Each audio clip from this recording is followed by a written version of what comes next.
of every blessing.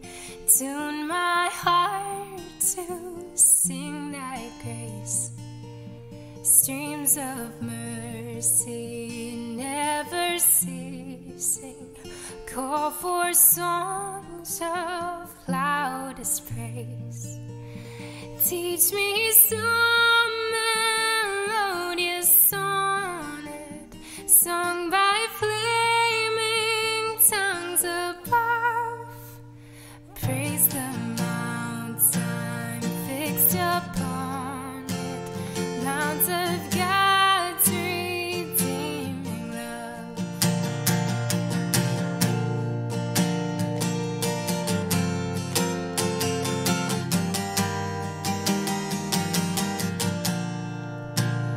Here I raise my Ebenezer, hither by thy help I come, and I hope by thy good pleasure safely to arrive at home. Jesus taught me when a stranger, wandering from the throne of God, he to rescue me from danger, bought me with his precious blood. Oh, to grace, how great a debtor daily I'm constrained to be. Let thy goodness like a fetter bind my wandering heart to thee.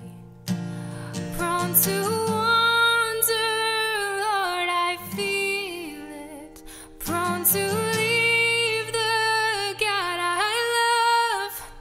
Here's my heart, Lord, take and seal it for thy courts above. Here's my heart, Lord, take and seal it for thy courts above.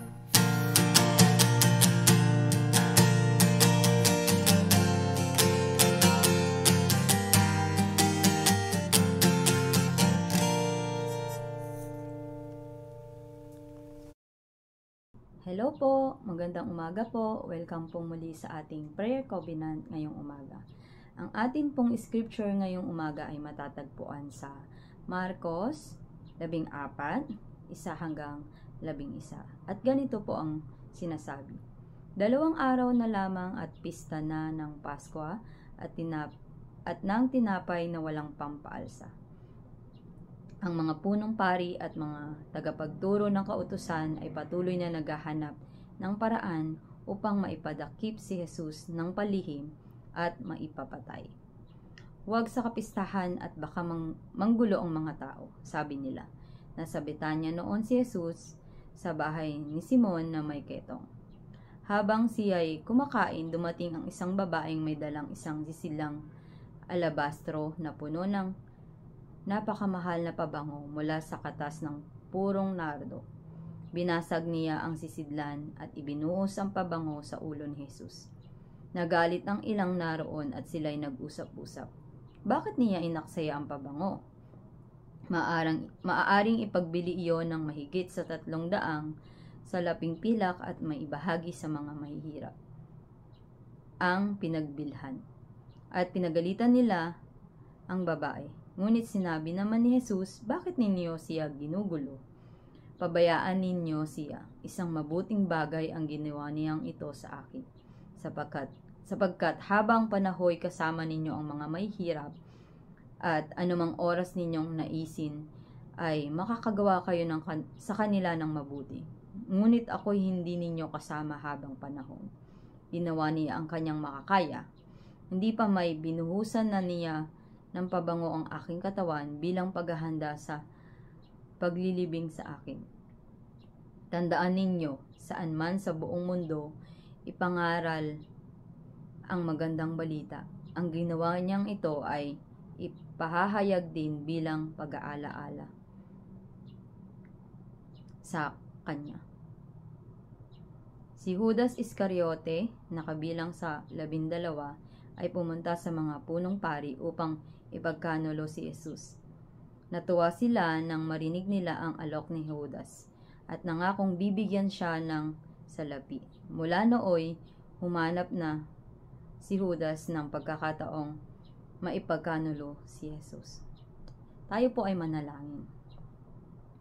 Dakilang Diyos, salamat po sa napakagandang umaga na muli naming nasilayan. Salamat sa biyaya ng kapahingahan, Panginoon. Lord, sa pagsisimula po ng aming umaga, bago po namin gawin ang aming mga dapat gawin ngayong araw, nais namin, Lord, na makapakinig ng mensahe na magmumula sa iyo.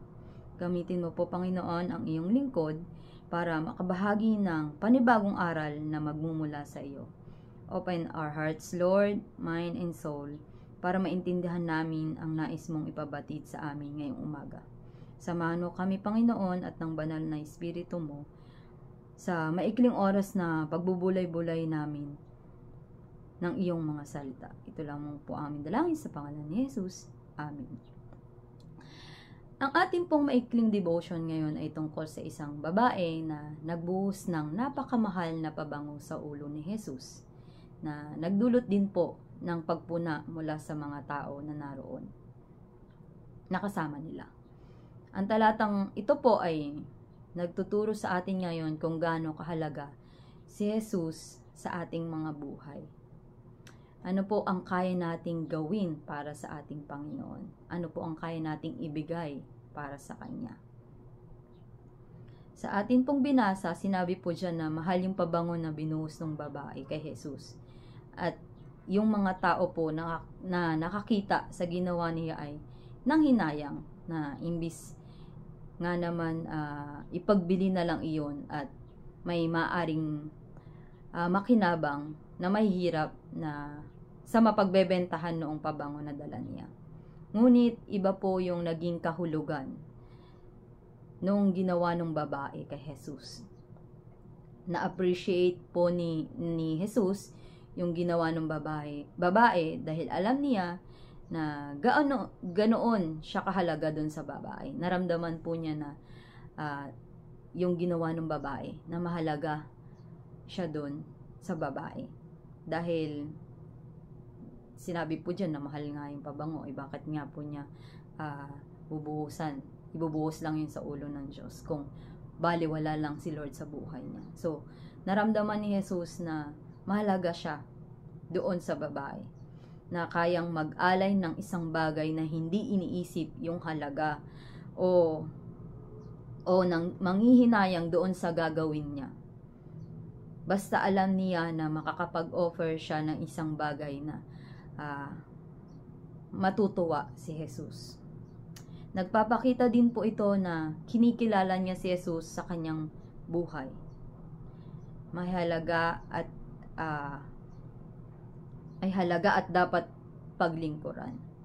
Sa atin pong mga buhay, ano po kaya yung kaya nating ibigay or ialay sa ating Panginoon? Meron po kaya? Alam niyo po, maliit man or malaki, mamahalin man or hindi, ang mahalaga po sa Panginoon palagi is yung nakikita niya, yung puso natin, kung papaano natin siya itrato, kung papaano tayo magbigay sa Kanya, kung papaano tayo maglingkod sa Kanya. Marami pong mga tao na pwedeng pumuna sa atin. Like, kapag gumagawa po tayo ng mga bagay na para sa ating Panginoon, marami pong pwedeng manghusga sa atin.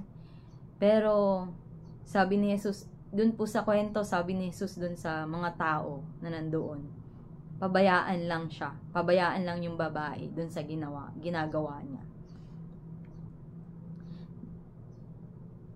Kasi, mahalaga yun sa ating Panginoon.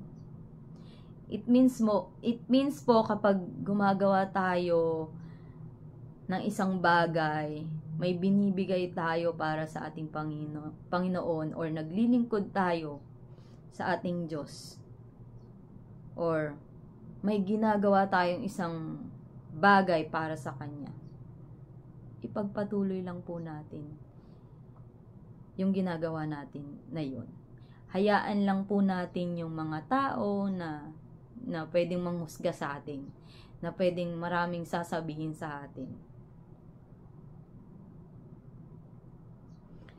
And itong verse po na to ay nagre-remind sa atin na kung ano yung maibibigay natin sa Panginoon, ibigay po natin. Ibigay natin ng bukal sa ating mga kalooban. Hindi nanghihinayang, kasi mahalaga po yun sa ating Panginoon, na hindi tayo magdadalawang isip na magbigay, mag-offer ng isang napakahalagang bagay or ano pa man yung kaya nating i-offer sa Kanya, dahil na-appreciate po ng Lord yung ginagawa natin para sa Kanya. Tayo po ay manalangin. Dakilang Diyos, nagpupuri at nagpapasalamat po kami sa umagang ito sa panibagong araw at aral na aming narinig po, Panginoon, na galing sa iyo.